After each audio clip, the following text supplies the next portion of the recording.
Leanne had hosted Thanksgiving every year, but this November felt wrong before it even began. She couldn't explain why, just an ache behind her ribs, a heaviness in the air, as if the walls were listening.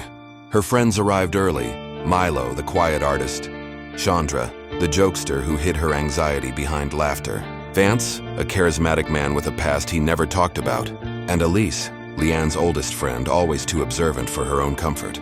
But when Leanne entered her own kitchen to finish preparing the meal, her breath caught. She hadn't cooked any of this. A full feast sat laid out, steaming, fresh, and arranged with unsettling precision. The turkey glistened as though brushed with varnish. The cranberry sauce was a deeper red than cranberries should ever be. The stuffing smelled familiar in a way that made her stomach twist. "Leanne," Elise whispered behind her, When did you make all this?" "I didn't." They all stared at one another. Nervous chuckles. Excuses. Stress maybe. A prank maybe. But then Milo lifted a serving dish. In the mashed potatoes was a small wooden figure, one he carved as a child of the night he watched his father walk out forever. He had burned the carving years ago. Chandra pulled a strip of parchment baked into the rolls.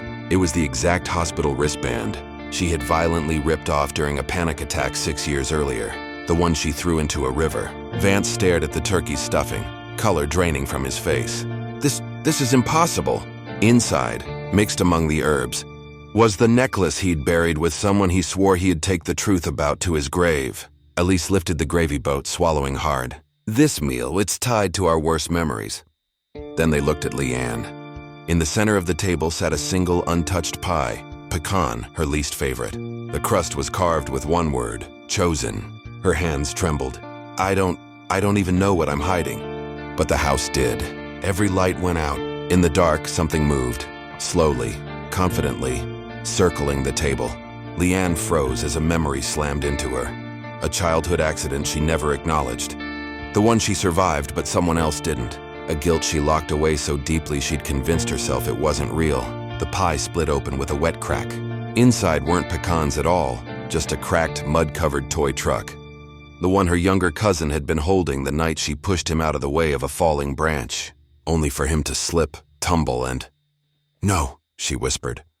"That wasn't my fault. I was a kid." The darkness pulsed in response, as if disagreeing. The chairs scraped. The table creaked. The feast itself seemed to breathe.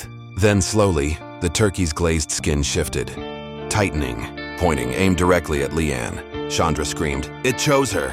The candles flared back to life, and the feast waited. Leanne took one shaking step forward.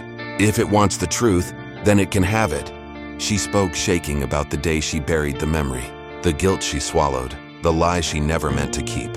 Each word she forced out made the room feel lighter, the food less alive, the air less suffocating.